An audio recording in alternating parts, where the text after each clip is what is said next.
Mau nanya nih ya. Nanya nih ke ketua partai nih. Ya, pada Ustadz Tire, Ustadz Eka, Ustadz John. Kita ini kan di dalam 01 ini punya banyak koalisi partai. Dan tapi yang kita lihat kenyataannya pada saat kita aksi gitu ya, kan hanya relawan aja nih. Sebetulnya tujuan kita sama mereka. Nah, kenapa bisa nggak sih kita itu meminta kepada para partai pendukung kita itu untuk ikut bersama kita berjuang, mengerahkan massa, gitu. Itu aja sih. Karena kalau kita mengandalkan relawan gitu ya, relawan itu punya banyak sifatnya sukarela gitu.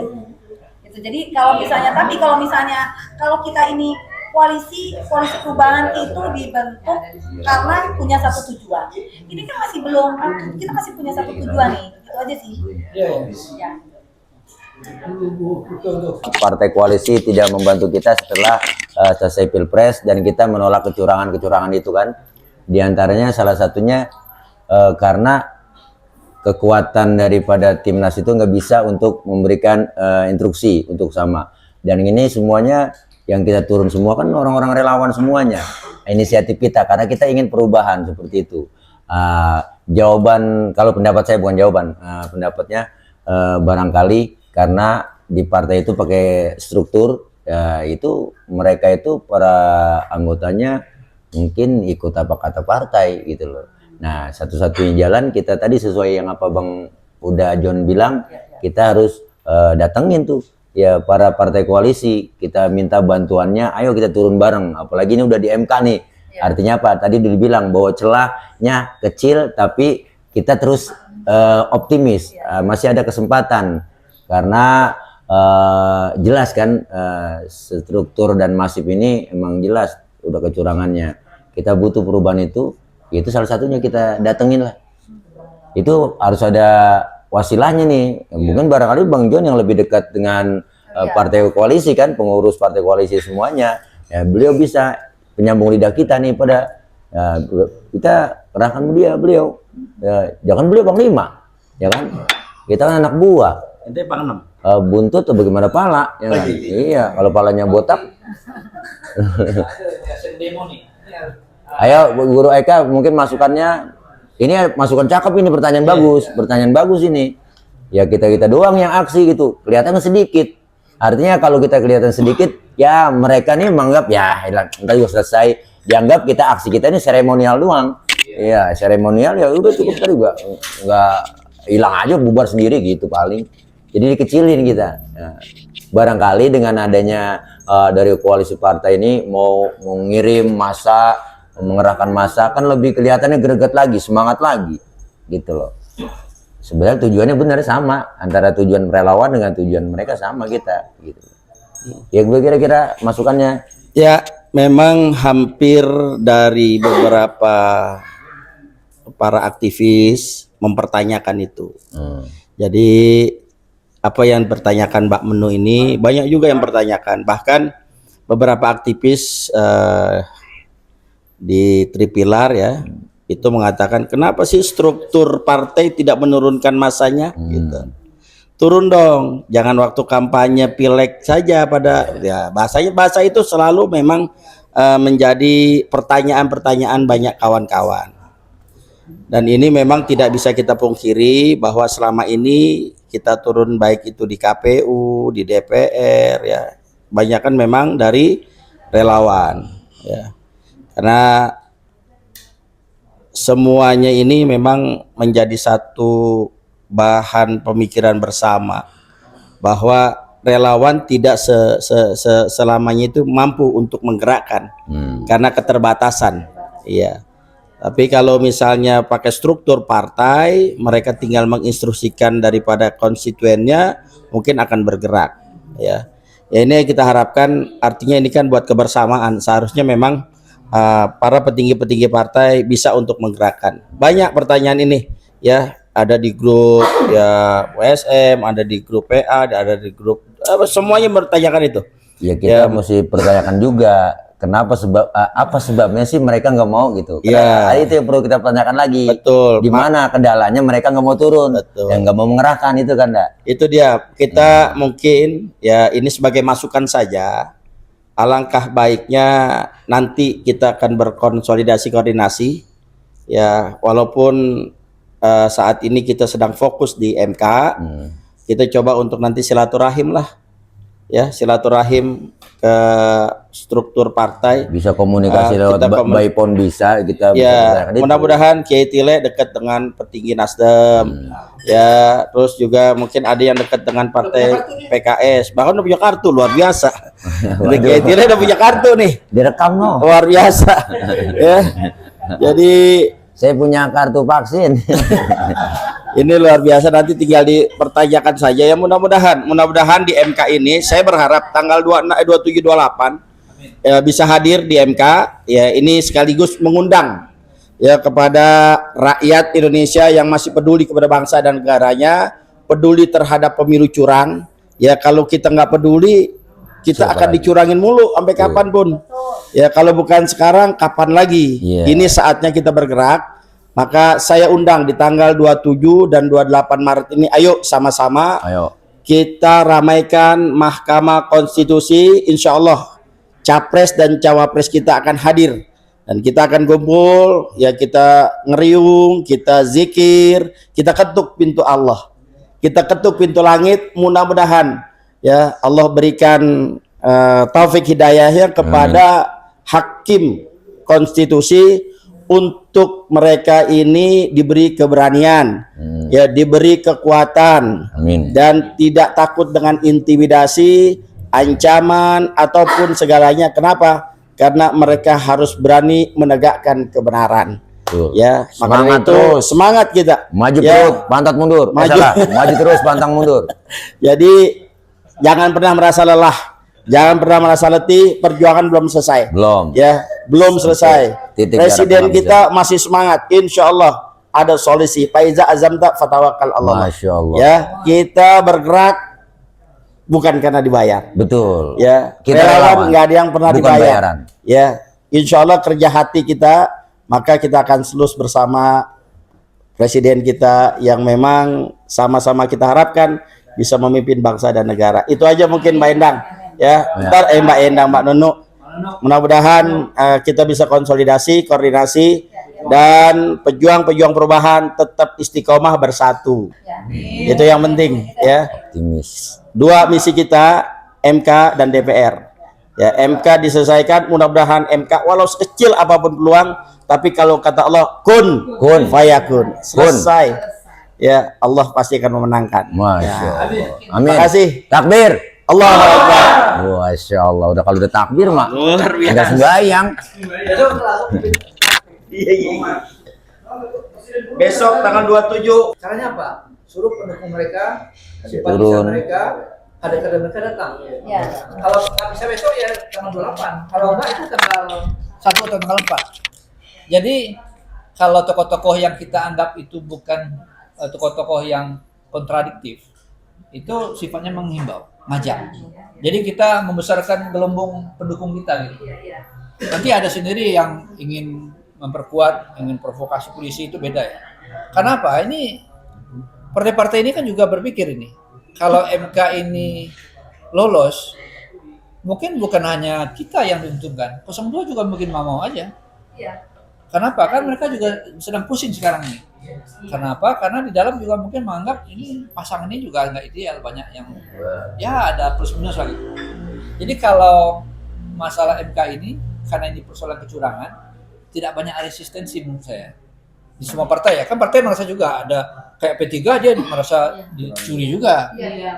Bahkan PSI merasa suaranya juga hilang. Semua partai merasa suaranya hilang. Jadi faktor kecurangan ini menjadi penting untuk menjaga sifat kejujuran partai, jujur adil, langsung umum bebas rahasia. Jadi kalau besok misalnya ada tokoh-tokoh kita yang ketokohannya itu bisa mengkonsolidasikan dukungan, itu bagus juga. Dimunculkan sebagai pihak yang bisa merangkul semua. Orang yang ragu-ragu untuk datang menjadi lebih yakin. Orang yang selama ini sudah mantap menjadi lebih mantap lagi. Nah, saya bayangkan misalnya tokoh-tokoh sekaliber Ustaz Tile, Pak Din, atau Haji Roma, atau siapapun ya di Jakarta yang bisa memiliki basis yang selama ini juga sudah kita lihat pendukungnya banyak, itu bisa bisa menyampaikan orasinya Tapi yang sifatnya itu memang menjaga suasana kondusif, menggerakkan orang-orang di dalam untuk bekerja sesuai dengan tanggung jawabnya, dengan amanatnya. Karena Undang-Undang Dasar itu undang-undang menyatakan ini semua hakim konstitusi itu harus punya visi kenegarawan. Nah, sumpahnya itu. Artinya apa? Dia tidak mengelola hanya satu kepentingan, tapi kepentingan bangsa gitu. nanti kita ngomong Kuhap. Ya, bisa juga. Ini kan tidak melawan rezim. Betul. Ini adalah menegakkan Ada forum keadilan. ulama, Betul. kita sampaikan itu. Itu menurut saya malah bagus itu. Jadi tidak dalam konteks sedang melawan satu pihak misalnya 02 atau pemerintah, tidak. Ini sedang memperjuangkan keadilan. Keadilan. Namanya di Mahkamah Konstitusi. Jadi harapan kita adalah 7 hakim atau 9 hakim itu bekerja sesuai dengan sumpahnya. Dan dikuatkan oleh kita-kita di luar dengan memberikan dukungan kepada mereka agar mereka bekerja sesuai dengan undang-undang. Kalau mereka sudah tegas dan benar, adil, rakyat mendukung. Itu cakep banget itu. Dan partai-partai nanti kalau teman-teman sepakat misalnya datangin ketua partainya, mungkin DPW-nya dulu di Jakarta. DPW Nasdem siapa, DPW PKS, PKB, kalau perlu presidennya atau pimpinannya, Pak, ayo Pak bantuin rakyat. Rakyat itu minta keadilan, bukan menumbangkan satu rejim, bukan keadilan aja. Sehingga apa? Hakim-hakim MK itu bisa memutuskan sesuatu yang benar. Nah, kalau kata mak-mak tadi itu, ada 1000 mak-mak dari partai-partai pendukung. Wah, itu dahsyat itu. Luar biasa. Mereka yang di depan menyuarakan gitu kan. Misalnya Ustadz Tile, Ustadz Eka atau yang lain-lain gitu ya. Forum ulama atau habaib, ya mereka menghimbau sesuai dengan kapasitasnya.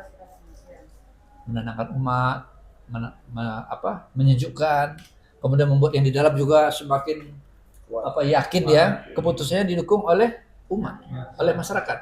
Waduh, kalau itu terjadi, Ramadan ini berkah betul ini. Amin. Iya kan? Jadi ya Ustaz, belajar ya. Hah?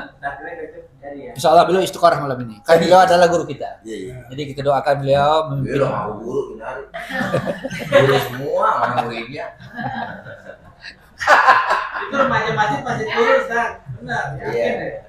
Remaja masjid di Jakarta masjid turun deh. Iya. Remako. Kalau ikut turun masukkan Jokowi, ya itu kan bukan ranahnya Pak Kiai. Tapi kalau tapi kalau untuk mengimbau itu Beneran. Tapi Imbau tugas umat. kita Iya. tugas kita yang penting sekarang ini kita konsultasi ke partai. Iya, Yang partai. kedua nanti organisasi-organisasi kayak kita kan punya FUHAB ya dari kalangan ulama dan habaibnya biar turun semua gitu kan. Iya, iya. Walaupun nggak semua tapi mau ikut turun. ada yang mewakili ya turun. Iya. Bagus itu. Kita bawa kita kan nggak ada mokom kan, karena nggak ada surat pemberitahuan. Nggak ada. nggak ada. Itu nanti orasi itu bagaimana? Di atas kursi aja, 2 kursi Nggak lipat. apa-apa. Pakai megafon yang punya itu aja. Pejabat ada megafon. Mobil. Cuma pejabat. Lo mobil berbengkel. Kita kan kalau nggak pakai mobil komando juga nggak apa-apa, pakai hati aja bisa. Iya iya. Amin. Tapi aku ada ini sih nanti aku bawa apa namanya Megafon. sound system Oh, ada ya. Lumayan. Ya pakai. Emang megafon di mobil? Iya. Ya Allah. Media. Mobil di lagi sawangan. Kan gini loh, ini orang-orang hebat itu bilang, ini Pak Anies ini sudah tersurat Tuh.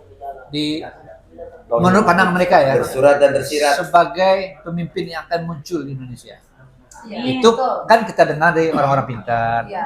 orang-orang alim, dan mereka mendoakan memang pemimpin Indonesia itu yang sekarang itu ya, yang 4 itu, Siddiq, Tabligh, Fanah, Utama. Dan itu harapannya. Minimal ada sifat-sifat kepemimpinan Iya. yang ada pada dalam Para Islam nabi. gitu. Nah itu kan harapan umat. Ya kan banyak yang bilang kalau ini orang yang seperti Pak Anies ini akan ada lagi 35 tahun kemudian. Iya 35 tahun. Jadi berarti gini. Tentu ada 10 tahun ke depan. akan sayang banget ya kalau misalnya Benar. ini akan kita sia-siakan. Iya. Gitu, Pak. Gitu, kan. Besok ini ibunya harus ngomong ini berempatnya. Ngomong, Gantian aja ngomong. ini mah ngomong mulu sama Puan mak. Nggak usah disuruh ngomong. Iya ngomong mulu. Laki di rumah mulu Melin. Iya. Iya bapak jadi rumah mulu. Ini orang disuruh Laki udah ketemu keluar. Puan Wah Maharani parah lu sama- babai. Puan itu temen aku. makanya. Dia adik kelas, suaminya teman aku satu listing, percik. Kalau gitu ketemu Puan, bilangin Mbak Puan, Orang-orang PDI sudah. Itu katanya udah ke tukang Palu. Oh, tapi Udah ya? Iya, itu di grup. Bukan tuh lama. Oh, yang lama. Aku bilang Makanya jangan salah share, main TikTok doang. Hoak banyakan. belum share dulu. Itu ada di grup udah nama guru saya nge-share. Tapi yang share lagi. Lah iya kan disuruh ngomong lagi. Itu pimpinan ke apa DPR tertua. Suruh ngomong lagi. Gak ada bukuan. Gua tuh pertama kali. Kita jadi kecewa kalau begini. Yang jadi pada kecewa nih yang kecewa. Kita kalau bikin rombongan. Tapi kan 03 kan sore. Ya, kita bagi jam 8. Ya pokoknya jam 8, jam 10 dah. Gitu. Besok kan rapat nih di Diko jam 2. Nah, dia Oh, bukannya sama itu sama Kanako yang jam besok juga. malam. Ntar malam Pak Din. Oh iya, sama Pak Din. Kanako besok di cyber. Oh. Ya nggak apa-apa di cyber di Diko. Pak, karena partai politik itu biar bagaimanapun, satu dia pencitraan. Kedua, watak partai politik kita hari ini tuh pragmatis dan oportunis. Ya kan? Nah, kenapa sekarang kelihatan relawan yang banyak protes terhadap pemilu curang ini? Partai politik tidak. Karena itu tadi, partai politik biar bagaimanapun punya kepentingan dengan kekuasaan. Nah, cilakanya partai politik kita ini itu selalu bergantung dengan kekuasaan, mayoritas ya. Oposisi rata-rata paling 1-2. Yang hari ini konsisten menjadi oposisi cuma PKS. Sisanya itu bergantung dengan kekuasaan. Gitu loh. Jadi, kalaupun dia turunkan masanya, itu tidak atas nama partai politik. Itu satu. Kedua, dia klaim relawan. Oh, itu kader saya. Banyak kalau kamu misalnya datang muter. Diklaim. Jadi relawan itu diklaim sebagai basis massa daripada partai politik. Makanya kenapa disarankan relawan itu pakai atributnya masing-masing. Supaya tidak terklaim. Kalau dia pakai bebas, pakaian bebas, itu diklaim. Makanya saya sering sarankan para teman-teman yang turun, itu pakai atribut. Kenapa saya bilang teman-teman harus pakai atribut tanda? Supaya tidak diklaim partai politik. Agar partai politik kita ini benar-benar mau bertanggung jawab terhadap situasi hari ini. Karena dia juga kok yang ciptakan situasi hari ini. Kita belak-belakan aja bicara. Jangan apa-apa kita mau bicara seneng-senengin partai politik. Enggak. Karena ini tanggung jawab dia dalam rangka mencerdaskan kehidupan bangsa. Pemilu ini brutal, amburadul, akibat mayoritas masyarakat kita itu dalam kondisi bodoh dan miskin. Sehingga dianggap hari ini sistem politik di tanah air itu ada 3 karakternya politik Indonesia itu. Feodal, transaksional, dan oligarki. Ini. Nah ini yang harus dilawan hari ini oleh relawan. Yang militan ini. Ya kan? Saya tahu lah teman-teman yang ngumpul di sini idealisme cukup kuat. Pertanyaannya adalah seperti seidealis beginikah mentalitas relawan dibanding partai politik? Nah ini belum apa-apa. Nasdem belum pertemuan dengan Prabowo ini. Kemarin diawali 2 kali pertemuan dengan Jokowi. Apa orang pantas curiga? Ya wajar orang curiga. Ya kan? Kedua, ngapain juga belum apa-apa juga udah kasih karpet merah buat Prabowo. Giliran Anies datang gak dikasih karpet apa-apa. Ini kan menjadi pertanyaan publik. Itu apakah itu siasat? Ataukah memang watak oportunisnya saya bilang tadi ini partai politik? Ya wallahu alam bisawab. Itu biar waktu yang menjawab. Nah kemudian proses MK kita hargai. Nah inilah saatnya dalam kesempatan ini MK itu memperbaiki dirinya. Yang kemarin sudah hancur-hancuran lah gara-gara putusan MK nomor 90 itu. Ya kan? Nah ini saatnya dia harus memperbaiki diri. Karena saya lihat ada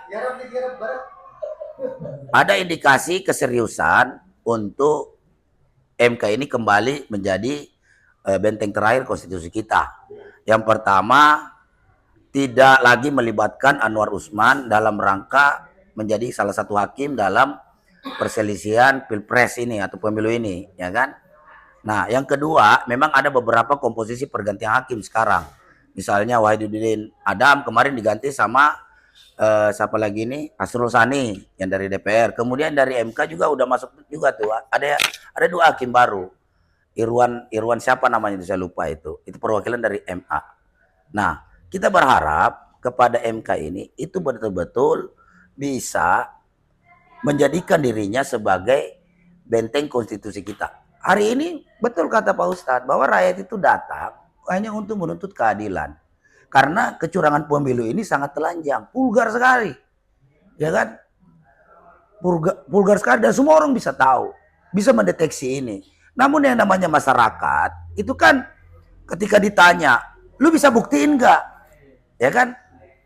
Ketika itu ditanya kepada masyarakat awam, ya tentu saja masyarakat awam bilang ya kami sulit untuk membuktikan. Emangnya kita aparat? Justru seharusnya aparatlah yang membuktikan itu. Apa yang menjadi dugaan masyarakat. Agar supaya kecurangan pemilu ini itu clear, tuntas gitu loh di tengah kalangan masyarakat. Sekarang kan jadi isunya kemana-mana nih. Ya kan? Nah kalau memang Anda menyatakan bahwa tidak ada pemilu curang, yang jadi pertanyaan masyarakat, kenapa giliran hak angket ada yang kepanasan, ya kan? Ada yang mau gugat lagi, menggugat. Katanya kalau putusannya pemilu ulang, memangnya mau digugat ulang sampai misalnya bukan paslon 02 yang menang. Kan begitu pernyataan terakhirnya Gibran tuh di media sosial. Masa pemilu mau diulang lagi? Apa sampai ada yang menang? Bukan persoalannya situ, karena identifikasi terhadap kecurangan pemilu ini yang STMJ, yang sistematis, terstruktur, masif dan jahat ini vulgar sekali di mata masyarakat. Ya kan? Jadi kecurangan pemilu ini seperti kentut, baunya di mana-mana tapi nggak kelihatan. Kan bukti kecurangannya kan dimulai bukan persoalan yang terjadi di TPS, tapi sebelum bagaimana mengerahkan ASN, menteri-menteri, gubernur, bupati, ya kan, aparatur desa, semua dikerahkan untuk mengenakan paslon 02. Nah, bahkan kemarin RDP Kementerian Sosial itu cuma mengelola anggaran bansos itu 78 triliun. Lah terus bansos yang habis 497 triliun itu kekurangannya di mana? Nah ini juga dalam kesempatan saya minta DPR panggil dong Jokowi. Jangan cuma menteri-menterinya lu panggil. Harusnya DPR yang ada sekarang itu panggil Jokowi. Tanyain tuh 400 triliun itu dananya dari mana? Gitu loh. Karena yang dana dikelola oleh Kementerian Sosial, bansos itu hanya 78 triliun. Nah itu. Nah yang ketiga adalah teman-teman kan mau nanti tanggal 27 nih. Para aktivis, para relawan yang ingin mendatangi gedung MK, saya harap pihak kepolisian itu tidak memblokade jalanan. Karena sidang MK ini sidang terbuka untuk umum. Itu satu, terbuka untuk umum jadi siapa aja datang. Mau 1 juta orang juga datang situ bukan urusan polisi. Polisi mah di dalam aja, di dalam gedung MK. Karena sampai saat ini saya belum dapat informasi jika kesekretariatan atau kesekjenan Mahkamah Konstitusi minta bantuan pengamanan aparat keamanan, bukan emang KPU. KPU tuh yang jelas-jelas minta, bahkan minta tambahan anggaran pengamanan. Nah kalau MK enggak, setahu saya selama sidang terbuka untuk umum siapapun berhak hadir di situ. Masalah jumlah, walau mau 1 juta datang di situ nggak ada urusan. Toh dia datang dengan damai. Warga datang ke sana, masyarakat datang ke sana ingin melihat proses perjalanan sidang ini seperti apa. Benar kagak? Apalagi ini kita dengar bahwa Pak Anies juga mau datang tuh sebagai salah satu pemohon dalam perkara tersebut. Ya wajar dong didampingi oleh para pendukung-pendukungnya gitu loh. Jadi pihak keamanan salah besar kalau Anda memblokir lagi jalan pas di bawah jembatan samping Indosat. Itu keliru. Karena sidang MK ini terbuka untuk umum. Jangan sampai pihak kepolisian disalahkan, menghalang-halangi. Ya kan? Orang untuk datang di persidangan itu hak konstitusional. Kewajiban setiap warga negara ketika persidangan itu dinyatakan terbuka umum, maka siapapun warga negara berhak untuk hadir di situ. Hakim yang mutusin. Jadi jangan lagi pihak kepolisian bikin undang-undang baru atau peraturan-peraturan baru di lapangan yang menghalangi orang untuk datang. Jadi dalam kesempatan ini saya mengimbau kepada semua pihak seluruh Indonesia yang ingin menyaksikan persidangan pembukaan pada tanggal 27 sidang MK gugatan Pilpres ini, ayo silakan datang. datanglah berbondong-bondong nemanin Pak Anies gitu kan, karena ini dalam rangka kita ingin menuntut keadilan dan kebenaran bagi perbaikan terhadap demokrasi kita yang sudah dirusak oleh Jokowi kan, akibat cawe-cawe Jokowi ya kan, akibat abuse of power yang dilakukan oleh Jokowi, pemilu kita menjadi pemilu terburuk sepanjang pemilu dilaksanakan setelah reformasi sampai saat ini, dan itu diakui dan itu dinilai oleh dunia internasional. Jadi dalam dan luar negeri udah mencaci maki sistem pemilu kita kali ini yang benar-benar berantakan. Jadi iya. Penilai kemarin ada survei Kompas 62% warga itu setuju dengan hak angket. Iya. Dan sekarang Bang Johnson masih ikut ke MK. Iya. Apa hak angket ini jadi terlupakan lalu bergeser ke MK atau Saya 62% itu dari hasil survei Kompas masyarakat setuju dengan hak angket. Ya, saya pikir ini dua hal yang berbeda ya. Satu, penyelesaian di legislatif melalui hak angket kita juga dorong. Makanya kemarin kita aksi untuk mendorong itu. Kalau 62% ya kan yang mendorong rakyat mendorong setuju dengan hak angket, maka sebenarnya itulah suara oposisi hari ini, itulah suara 01 dan 03 sebenarnya. Bukan 02. Jadi kalau 58% angkanya 02 wajib dipertanyakan karena tidak sinkron dengan orang yang ingin mendukung hak angket. Karena hak angket itu akan mengungkap tabir bagaimana kecurangan-kecurangan pemilu itu terjadi secara sistematis, terstruktur, masif dan jahat itu. Nah, di situ juga akan dibelejetin. Dan di sini juga saya himbau kepada seluruh partai politik, ya kan, khususnya yang 5 ini, sudahlah, ya kan, ini di akhir masa jabatan Anda sebagai ketua DPR, berikanlah yang terbaik kepada rakyat Indonesia. Saya tahu lembaga DPR kita ini bukan lembaga yang murni dan suci, banyak dosa juga. Nah, dengan digelarkannya hak angket ini, anggaplah itu sebagai langkah-langkah pencuci dosa-dosa Anda yang terdahulu. Anda mengkhianati rakyat, membuat undang-undang seperti apa yang diinginkan Jokowi, sehingga kebebasan berbicara, kebebasan demokrasi, cawe-cawe politik, apa segala macam, mengakibatkan kondisi demokrasi Indonesia saat ini berada di dalam titik nadirnya. Sehingga perlu gerakan-gerakan rakyat, perlu juga gerakan-gerakan politik di parlemen untuk berkolaborasi, bekerja sama, meluruskan kembali bangsa ini sesuai dengan amanah konstitusi. Jadi ini suatu hal yang berbeda. MK ya memang lebih spesifik adalah kepentingan para pihak yang bertarung di Pilpres. Hak angket, nah itu lain lagi. Dan itu tetap saya pikir semuanya bisa dijalankan secara paralel. Saya kira dua. Dan itu bukti bahwa memang kalau sampai pemilu curang ini tidak bisa diungkap, maka pemenang siapapun yang dinyatakan atau dianggap atau dimenangkan oleh KPU, itu yakinlah pemerintahannya akan kacau balau karena tidak mendapatkan legitimasi yang baik dari seluruh Indonesia. Pasti seperti Jokowi, 2019 dia curang, mulai 2019 sampai detik ini demonstrasi terus terjadi. Saya sendiri udah nggak kehitung berapa kali turun aksi, mungkin ratusan ribuan kali kita turun aksi setiap tahun. Bahkan tercatat kami melakukan aksi tahun 2020 pada saat sebelum COVID itu 180 kali kami aksi dalam 1 tahun. Jadi bayangkan nih. Untuk Mede ya, berjalan Mede bulan Mei. Ini aksi buruh kira-kira seperti apa, Pak? Ya, aksi buruh jelas, walaupun dalam kesempatan ini kan hari libur ya. Bagi kami dari kaum buruh itu bukan hari libur, itu bukan hari untuk berekreasi. Itu adalah dalam rangka memperingati Hari Buruh Internasional. Buruh kondisi hari ini sama dengan rakyat lainnya.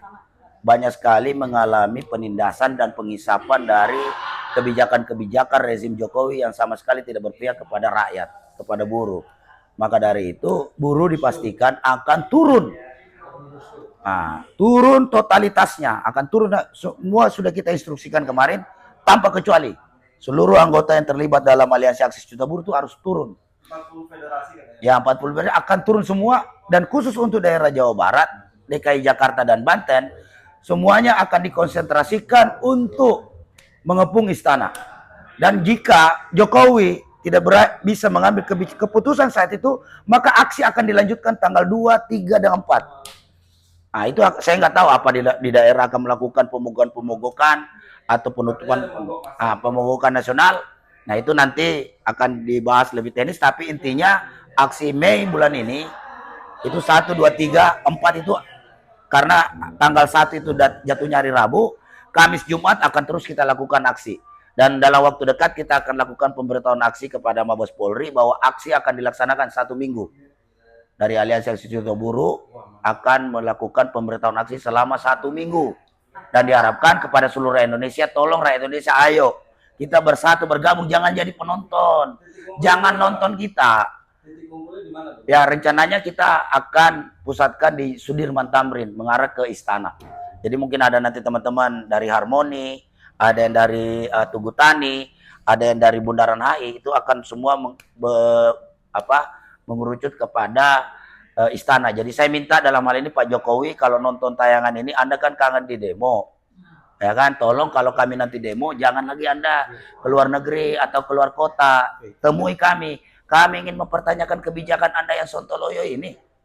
Ya kan, saya Daeng Wahidin, Presiden PPMI, mewakili teman-teman Aliansi Aksi Serikat Buruh, menyatakan saat ini Jokowi adalah musuh rakyat Indonesia.